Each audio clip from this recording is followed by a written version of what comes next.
Halo, Assalamualaikum.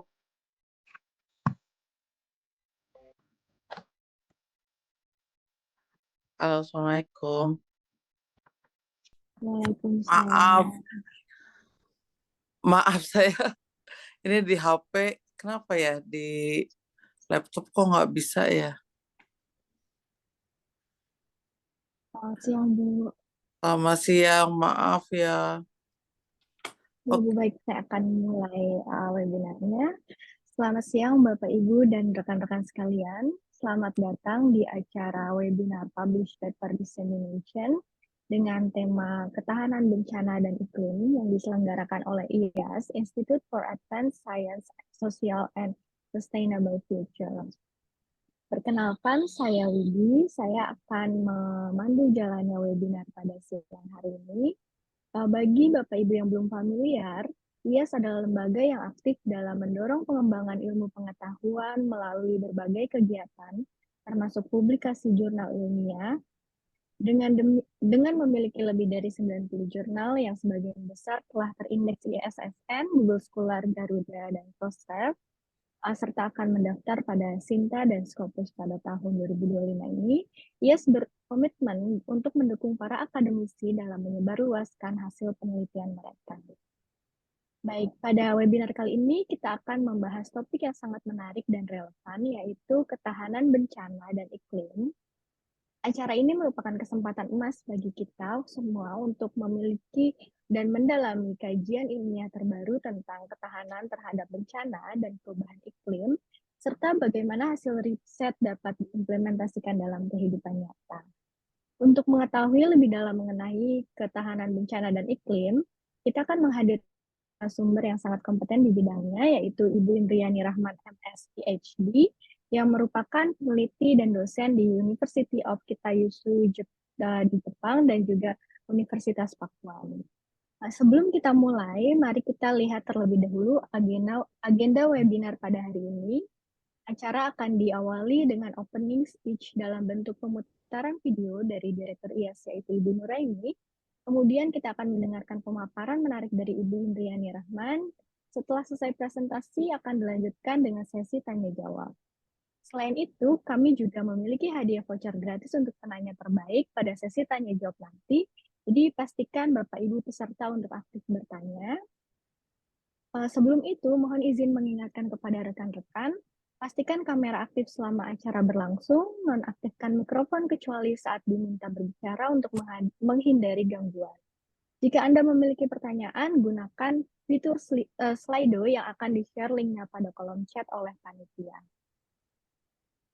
Untuk memulai acara pada siang hari ini, mari kita dengarkan bersama-sama opening speech dalam bentuk pemutaran video dari Direktur IAS, Ibu Nuraini.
Sebelum kita berlanjut pada sesi pemaparan, izinkan saya memperkenalkan narasumber kita pada siang hari ini.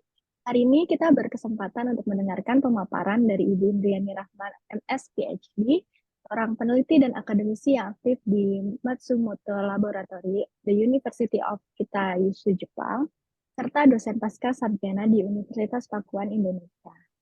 Beliau memiliki latar belakang pendidikan PhD di bidang Environmental Engineering dan Master di bidang Social System Studies dari the University of Kitayusu, serta sarjana pendidikan dari Universitas Pendidikan Indonesia. Keahliannya mencakup pendidikan lingkungan, mitigasi bencana, pengelolaan sampah, serta implementasi SDGs. Dengan pengalaman sebagai koordinator berbagai proyek pendidikan lingkungan dan mitigasi bencana di Indonesia. Beliau juga telah menerbitkan lebih dari 100 publikasi ilmiah di jurnal internasional bereputasi, serta aktif dalam berbagai organisasi internasional yang mendukung kolaborasi antara Indonesia dan Jepang. Mari kita sambut Ibu Indriani Rahman untuk menyampaikan materi pada hari ini. Selamat siang, Bu Indriani. Bagaimana kabarnya hari ini, Bu? Alhamdulillah sehat. Ya. Ya. Sangat senang dan bersemangat untuk mendengar pemaparan dari Ibu Indriani. Untuk itu, waktu dan tempat kami persilahkan, Bu. Ya, terima kasih. Mohon bantuannya ya, di-share dari situ ya PowerPoint-nya. Iya, Oke, baik. terima kasih Mbak. Oke, semuanya. Assalamualaikum warahmatullahi wabarakatuh. Selamat siang. Salam sejahtera untuk kita semua. Senang sekali hari ini bisa sharing ya dengan semuanya. Sebetulnya saya bergerak di bidang mitigasi bencana ini baru 4 tahun belakangan ini. Biasanya saya di environmental system, environmental management, sama pendidikan environmental education. Di sini ya berkaitan dengan mitigasi bencana. Ini adalah jurnal ke berapa ya? Mitigasi ketiga atau kedua atau ketiga gitu. Enggak, ketiga deh kayaknya, ketiga.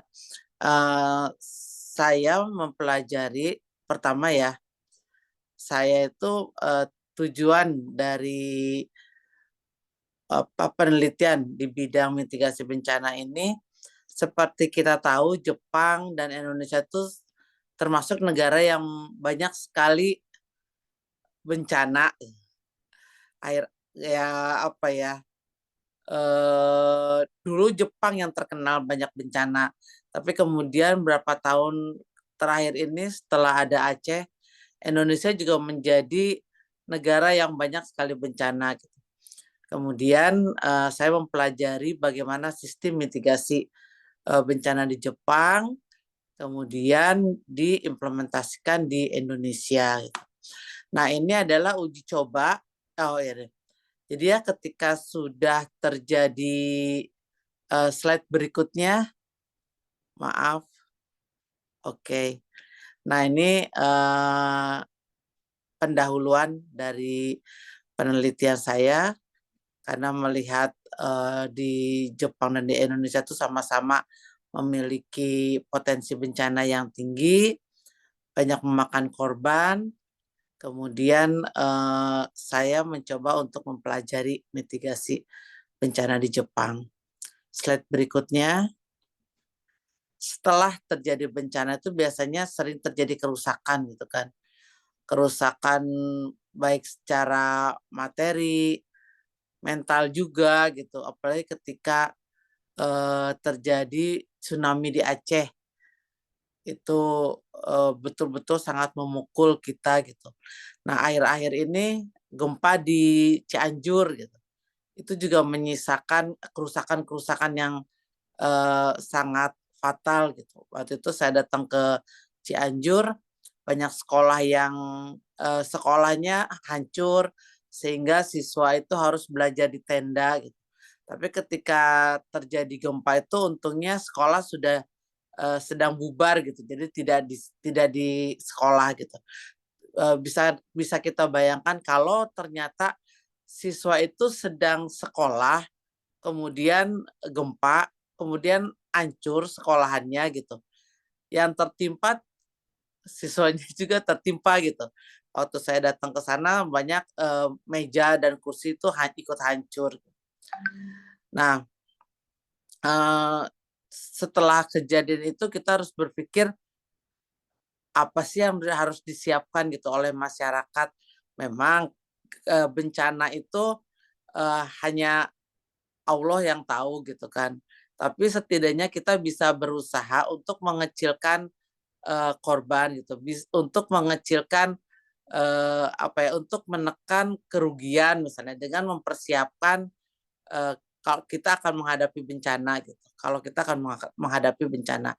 Jadi bagaimana caranya adalah melatih masyarakat untuk mempersiapkan sebelum gempa itu terjadi. Slide berikutnya.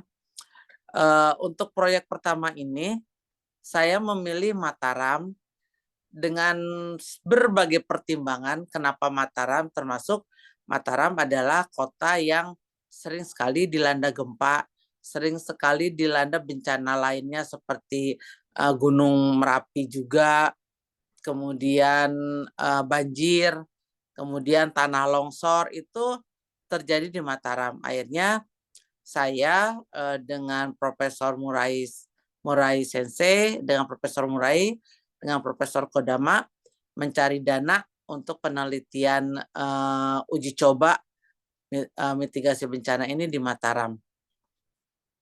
Kemudian setelah mendapatkan dana, survei, akhirnya kami mendapatkan izin untuk masuk ke Mataram dan menggunakan 3 sekolah. Slide berikutnya.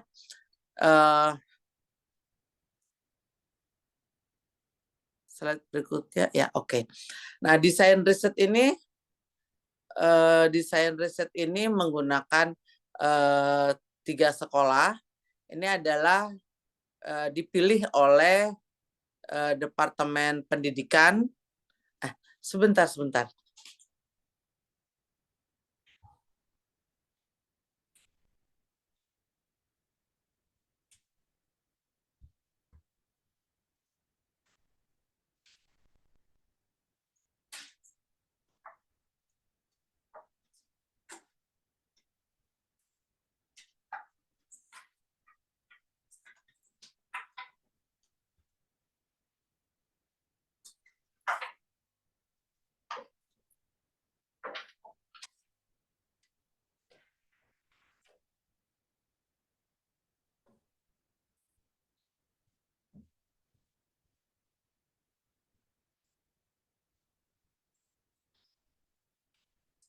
Sebentar.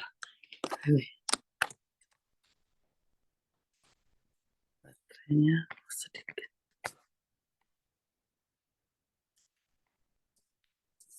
Bentar ya. Jadi desain riset ini setelah mendapatkan izin dari Departemen Pendidikan, kemudian dipilihkan 3 sekolah yang berada di dekat aliran sungai, Sungai Jangkok, dari hulu, tengah, dan hilir. Kemudian dipilih juga guru kelas 4 dan kelas 5 yang umurnya itu sekitar 35 tahun, kemudian guru yang menyenangi pelajaran IPA.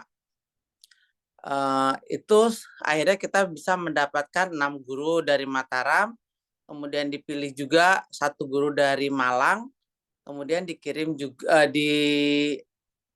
dari guru 1 orang dari Kota Bogor dan 2 dari Bandung. Total ada 11 guru. Ya, slide berikutnya. Dalam diagram pendidikan penanggulangan bencana yang dilakukan di Jepang itu memiliki skema.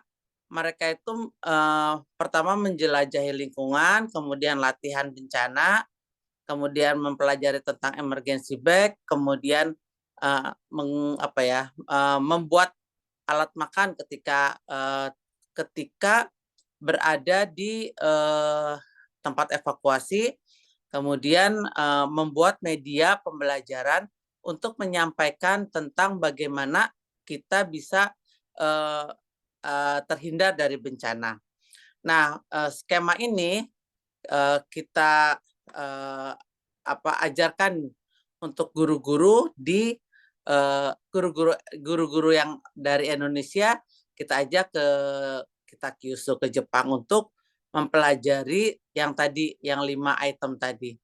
Jadi setelah menganalisis pemilihan kota di Mataram, kemudian berdiskusi dengan Departemen Pendidikan di Mataram, kemudian kita memilih sekolah, setelah itu membuat workshop, kemudian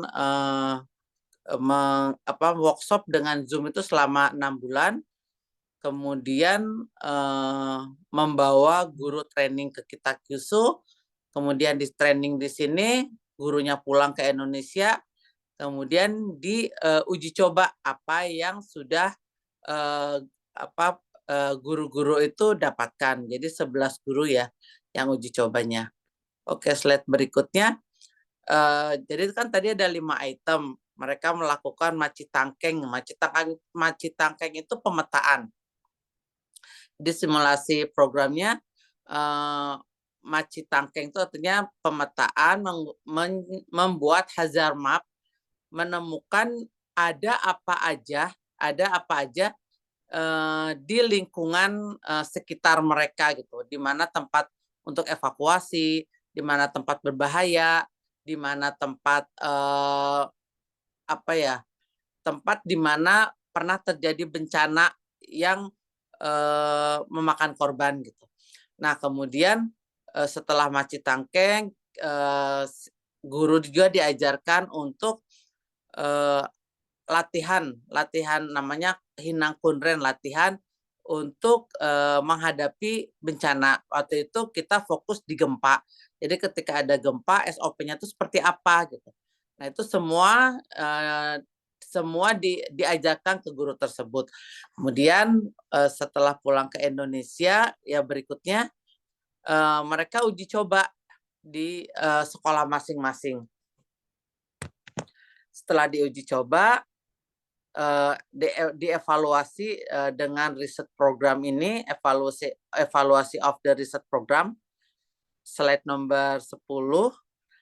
Jadi guru dan siswa menganalisa bencana. Jadi ketika di Indonesia ya, yang bawahnya Mbak, ketika di Indonesia mereka guru dan siswa sama-sama membuat hazard map.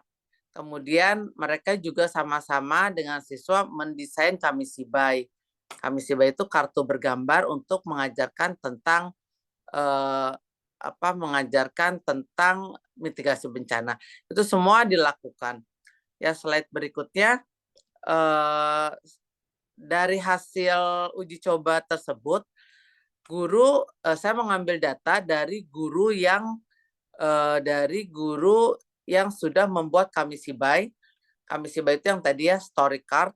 Mereka membuat, nanti saya lihatkan Kamishibainya. Nah, itu datanya saya ambil. Kemudian saya juga membagikan kuesioner kepada 11 guru yang ikut dalam uji coba ini. Kemudian dihitung secara analisis statistik, kemudian ditetapkan nilai P-nya, kemudian mana yang signifikan dan tidak signifikan.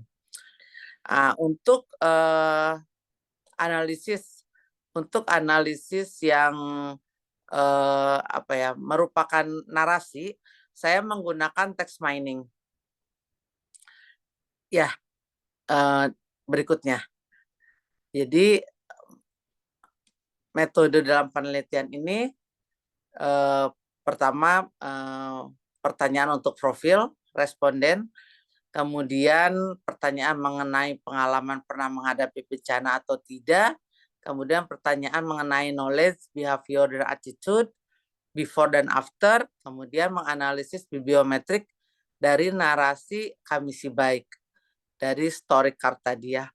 Nah, ini result dan ini profil guru-guru yang ikut uji coba ke sini. Terdiri dari 11 guru. rata-rata adalah guru SD. Ini hasilnya di mana pengetahuan behavior dan attitude-nya itu signifikan hasilnya.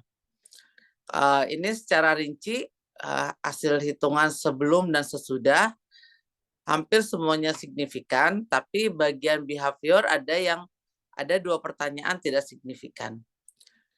Ya, berikutnya, slide berikutnya ke bawah lagi. Ini adalah gambar, slide berikutnya, gambar Kamishibai. Kamishibai itu seperti ini. Jadi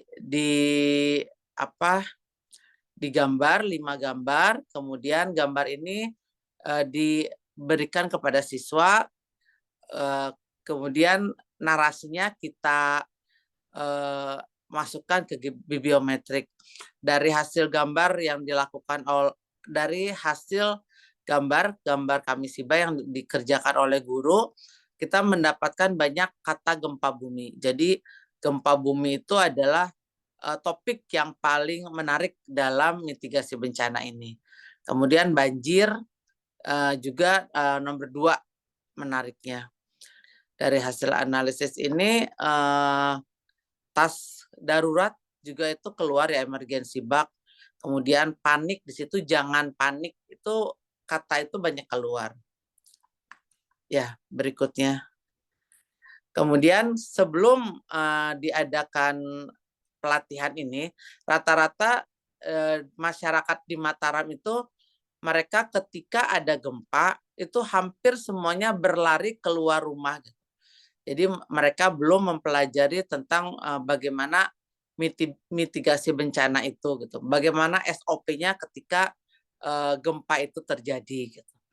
Nah, dengan adanya pendidikan mitigasi bencana ini diharapkan akan ada banyak orang yang mengerti atau guru yang mengerti tentang bagaimana menangani, bagaimana mengajarkan pendidikan bencana kepada siswa. Nah, ini adalah hasil dari hazard map yang dikerjakan berikutnya, yang dikerjakan oleh guru ketika melakukan Macitangkeng, penjelajahan wilayah, penjelajahan lingkungan. Ya, berikutnya.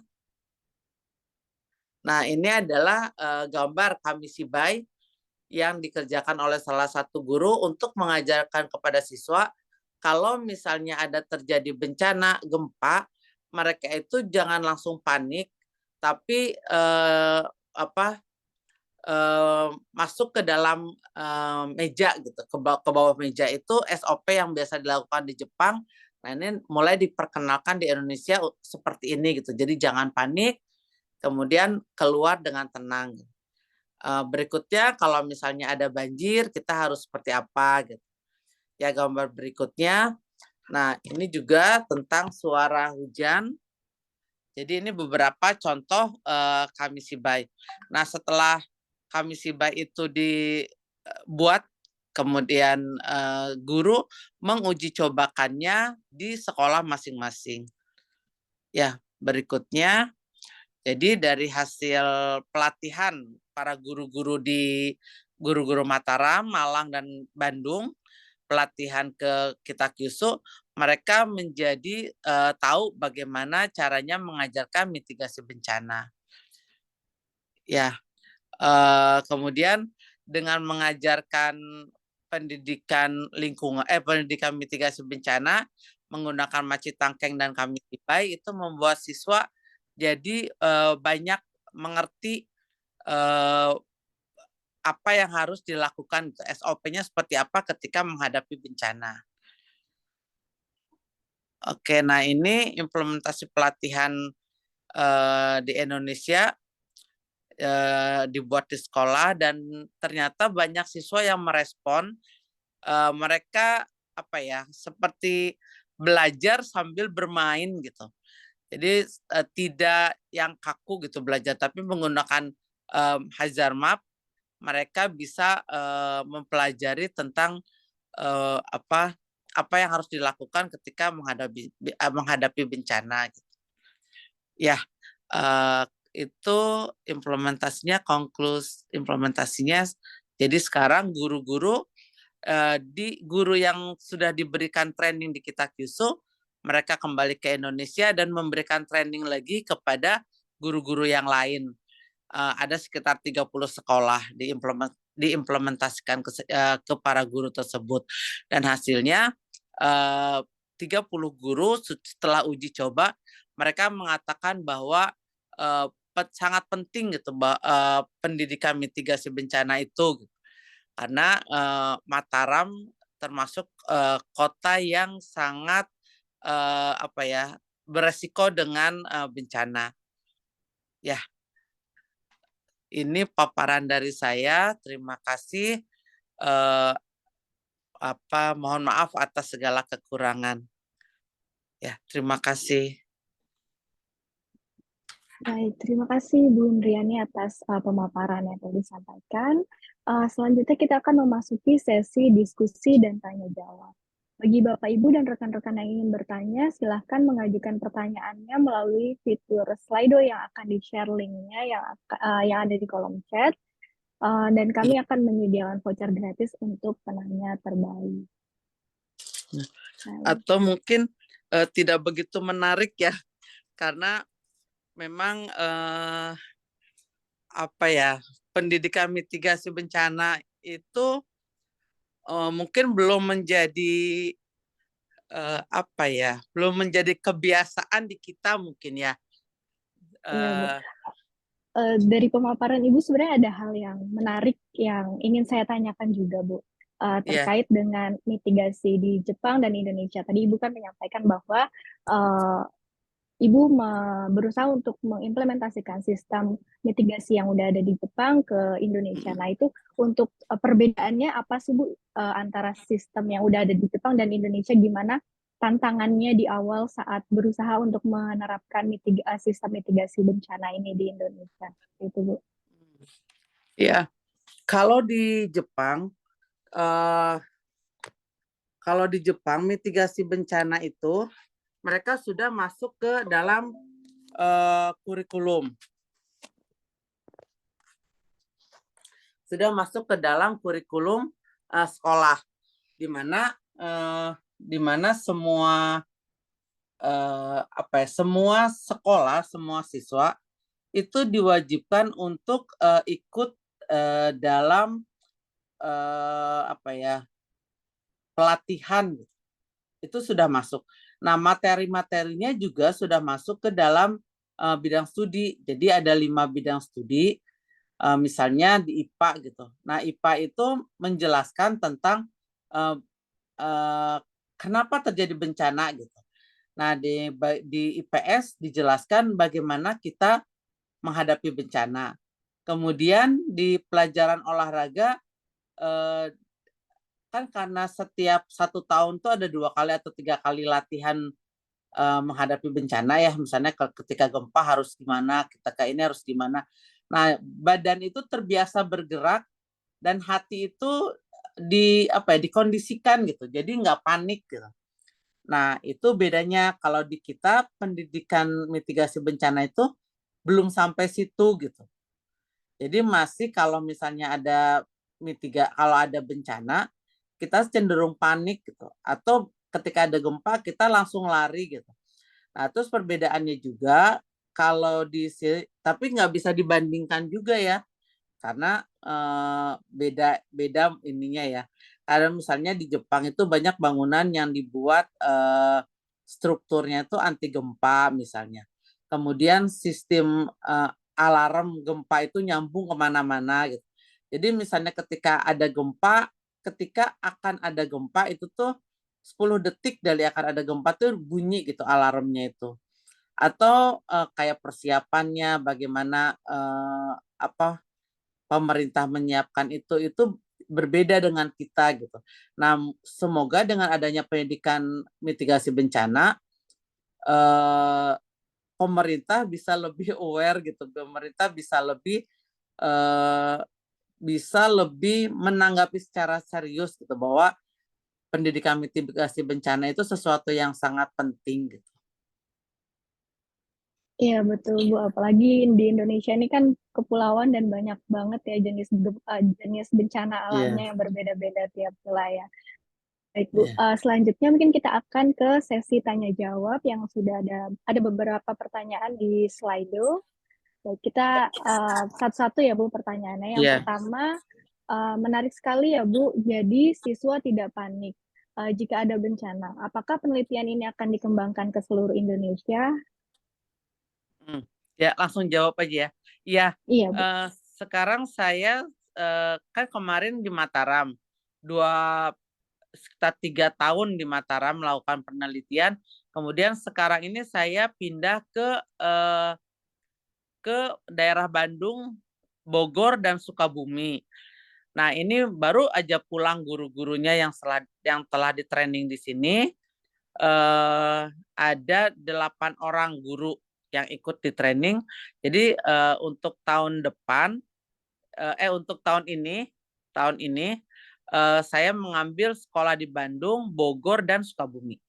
Jadi dicoba dikembangkan ke daerah daerah Jawa Barat. Ya, kemudian apakah Mungkin ada kendala sewaktu melakukan penelitian? Waktu di Mataram, alhamdulillah enggak, karena Departemen Bencana Alam gitu ya. Apa ya namanya? Badan Badan Bencana itulah, dengan pemerintah Pemdanya dan Pedanka itu semua sangat mendukung. Jadi saya diberi jalan melenggang gitu, maksudnya dengan mudah bisa menggunakan sekolah-sekolah. Kemudian guru-gurunya juga semua ikut mendukung. Nah, karena ini adalah uji coba, siswa-siswa itu agak kaget juga, tapi ketika beberapa kali diuji coba, akhirnya siswa bisa diajak kerjasama.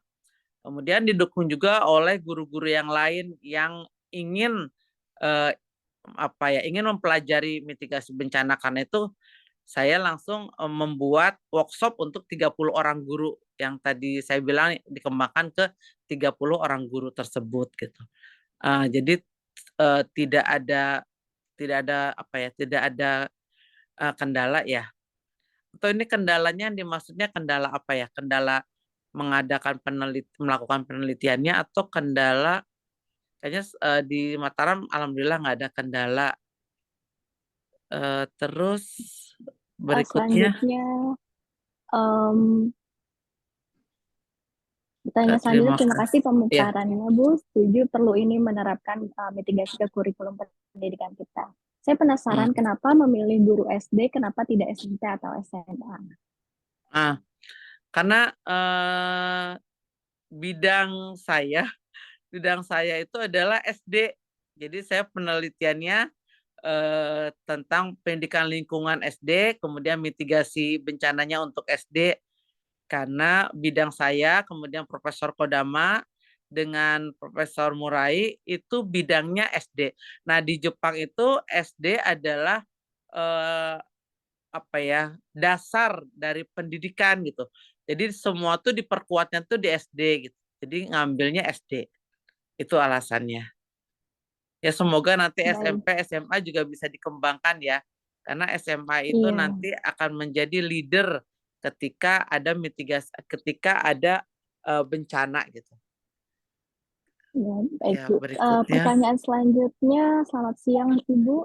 Apa apa yang perlu ditingkatkan dalam sistem Indonesia terkait mitigasi bencana jika belajar dari Jepang? Apakah Indonesia juga punya SOP seperti Machitan Ken?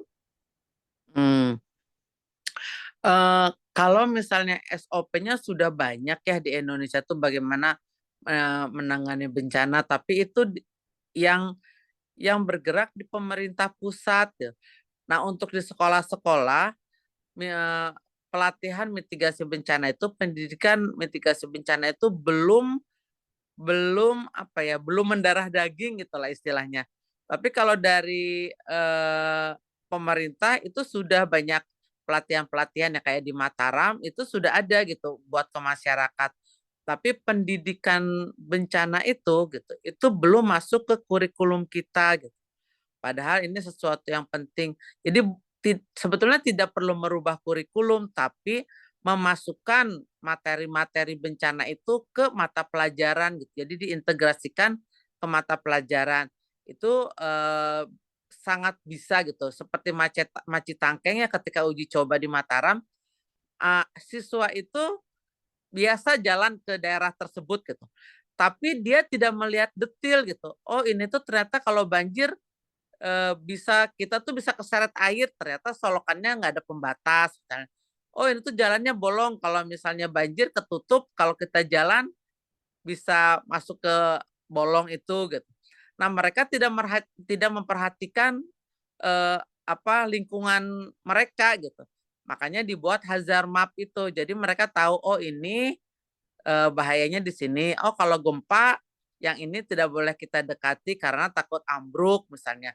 Akhirnya mereka bikin hazard map sendiri dan bisa mengerti tentang lingkungan gitu. Itu juga saya kaget juga, oh ternyata mereka sering lewat tapi mereka nggak ngeh gitu. Ada apa aja di situ tuh mereka nggak ngeh gitu. Jadi alhamdulillah gitu dengan ada uji coba hazard map itu, jadi siswa itu bisa mengerti. Ya kalau bisa ada ya Macitangkeng gitu atau pembuatan kami Sibai gitu diharapkan. Ya berikutnya terkait Terkait efisiensi. efisiensi Nah, di BMKG yang dikatakan menurunkan akurasi perkiraan bencana dari 90% menjadi 60%, bagaimana dampak jangka panjang dan apa yang perlu kita antisipasi? ya kalau misalnya ini ya berkaitan dengan cuaca. Kalau di Jepang semua orang itu seperti selalu memperhatikan eh, hari ini cuacanya seperti apa gitu. Kan kita seperti kita tahu ya dengan adanya global warming ini cuaca kadang nggak jelas gitu. Kalau di Jepang tuh ada taifu. Taifu itu eh, angin puting beliung tapi yang sangat besar gitu. Anginnya tuh bisa ngegulingin bus gitu. Saking saking kuatnya bisa memporak-porandakan gitu. Nah, di sini mah semua orang itu eh, seperti bersiap gitu. Kalau misalnya besok ada puting beliung misalnya, nah kita harus apa gitu, menyiapkan apa gitu itu ada gitu. Nah di Indonesia eh, masyarakatnya itu kalau bisa ya, kan kalau bisa ya, karena belum ada pendidikan mitigasi bencana itu. Nah, masyarakat itu harus melek gitu terhadap eh, kemungkinan terjadi bencana. Nah, memang eh, yang untuk jangka panjang ini mau nggak mau kita harus bersiap gitu, harus lebih bersiap menghadapi bencana.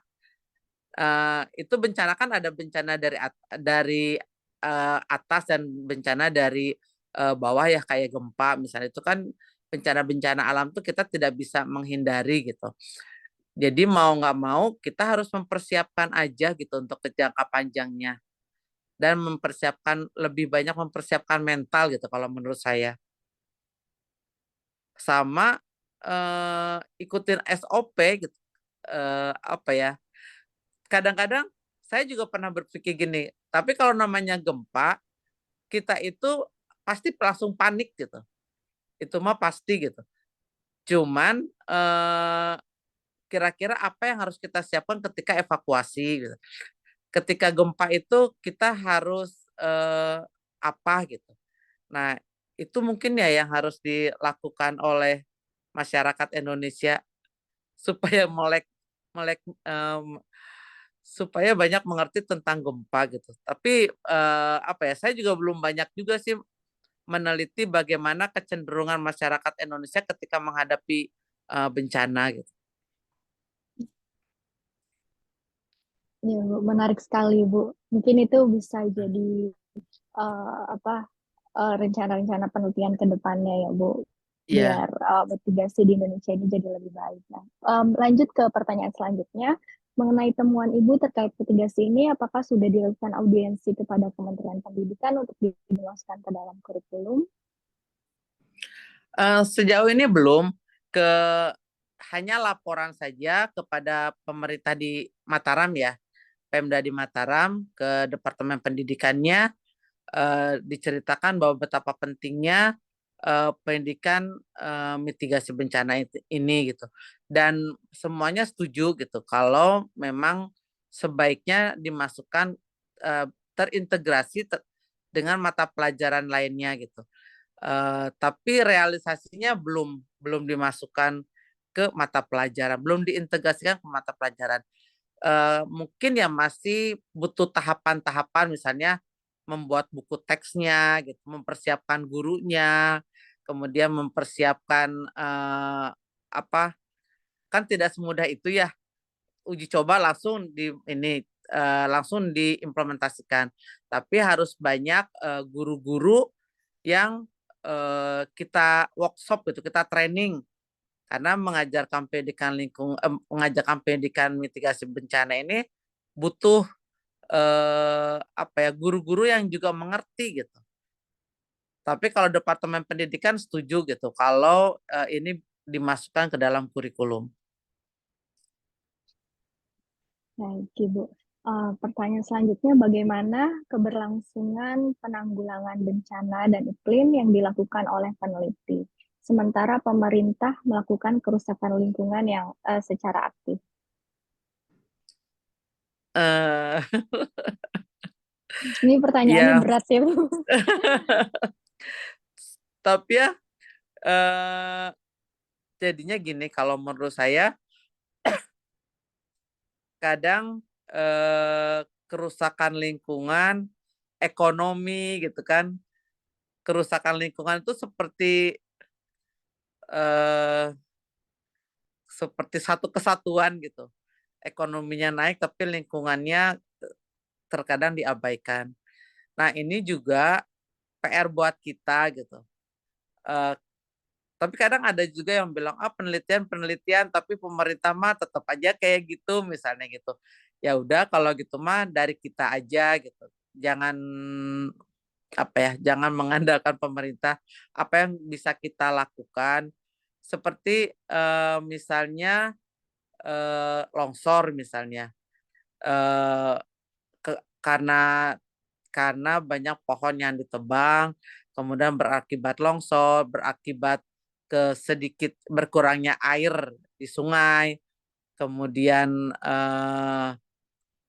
sampah-sampah juga tidak dibuang semestinya gitu kan, tidak ditreatment, infrastruktur kita tuh tidak bagus gitu loh untuk sampah itu, untuk apa ya, ya kita tahulah di negara kita sampahnya kayak apa gitu kan. Sebetulnya kalau misalnya pemerintahnya mau lebih lebih serius menangani sampah, mungkin bisa gitu. Tapi kan sekarang sudah mulai nih gitu sedikit-sedikit. Sampah itu kan berpengaruh juga ke metan gas, berpengaruh sangat kompleks gitu loh masalahnya gitu. Tapi akhirnya kalau menurut saya ya udah kita aja diri kita sendiri gitu yang harus mencintai lingkungan gitu. Soalnya kalau misalnya kita mikirin gerakan pemerintah, apa yang pemerintah, tapi saya yakin pemerintah itu sedang berusaha untuk memperbaiki lingkungan gitu. Susah kalau sama pemerintah, biar aja kita aja dulu gitu. Iya, betul, Bu. Jadi apa yang bisa kita lakukan sebagai masyarakat ya, Bu, ya. Ya, Ini pertanyaan terakhir, Bu, ada di kolom chat. Izin bertanya, apakah ketahanan bencana berlaku juga untuk hewan atau binatang? ketahanan bencana berlaku untuk hewan dan binatang. Eh, kalau menurut saya mah berlaku gitu ya, karena eh, hewan dan binatang itu biasanya mereka lebih pertama tahu kalau akan ada sesuatu gitu. Ya enggak, tapi saya nggak tahu sih, saya belum pernah meneliti itu, tapi beberapa yang saya baca sama atau misalnya lihat di TV atau misalnya apa ya, hasil penelitian orang gitu biasanya eh, binatang itu bisa tahu dulu gitu ketika akan ada sesuatu. Misalnya kalau mau ada tsunami gitu, itu biasanya katanya ya ada ikan itu ke pinggir pantai gitu. Waktu di Jepang mau ada tsunami besar juga lumba-lumbanya ke pinggir pantai gitu. Eh, Pengaruh nggak ya bencana sama pasti pengaruh lah karena sama-sama makhluk hidup ya. Kalau menurut saya pengaruh gitu. Baik, Jawabannya Bu. jawabannya nggak ilmiah banget sih kalau itu karena saya nggak ngerti juga. Iya, baik, Bu. Mungkin eh, kian dari pertanyaan-pertanyaan yang ada. Terima kasih atas partisipasi aktif para peserta dalam sesi tanya jawab. Bagi peserta yang telah bertanya dalam webinar pada hari ini, dapat menghubungi panitia untuk mendapatkan voucher gratis. Lalu sebelum kita mengakhiri webinar pada siang hari ini, mari kita abadikan momen ini dengan foto bersama. Bapak, Ibu, dan rekan-rekan sekalian, saya persilakan untuk menyalakan dan mengaktifkan kameranya, dan mohon bantuan dari teman-teman panitia untuk mengambil gambarnya. Baik, kita mulai foto bersamanya ya. Oke. Baik, 1, 2, 3. Satu kali lagi, 1, 2, 3. Oke, satu kali lagi yang terakhir, 1, 2, 3. Baik. Oke. Terima kasih Bapak, Ibu, dan rekan-rekan sekalian. Tidak terasa kita sudah berada di penghujung acara. Terima kasih kepada Ibu Indriani Rahman atas pemaparan materi yang sangat komprehensif dan mendalam. Terima kasih juga kepada seluruh peserta yang telah aktif mengikuti webinar ini dan telah mendukung kelancaran acara ini. Demikian acara pada hari ini. Mohon maaf apabila ada kekurangan dan kesalahan. Semoga diskusi kita hari ini bermanfaat dan memperkaya wawasan kita semua terkait mitigasi bencana ini dan perubahan iklim. Baik, sampai jumpa di kegiatan berikutnya yang diselenggarakan oleh IAS. Dan bagi Bapak Ibu yang ingin terus terinformasi seputar kegiatan dan publikasi dari IAS, jangan lupa untuk mengikuti kami di sosial media. Ada di Instagram, Twitter, TikTok, dan juga di LinkedIn IAS. Ini bisa di-scan dari link yang ada di layar. Baik, sekali lagi terima kasih Bu Ya, Indriani terima dan kasih. Mohon maaf atas segala kekurangan. ya terima Maaf kasih sih. banyak Bu untuk ilmunya yang sangat-sangat menarik dan bermanfaat ini. Ya, Baik, sampai jumpa di acara selanjutnya. Selamat sore dan semoga hari Bapak Ibu menyenangkan. Terima ya, kasih. terima kasih. Saya keluar ya. Ya, Bu. Terima kasih.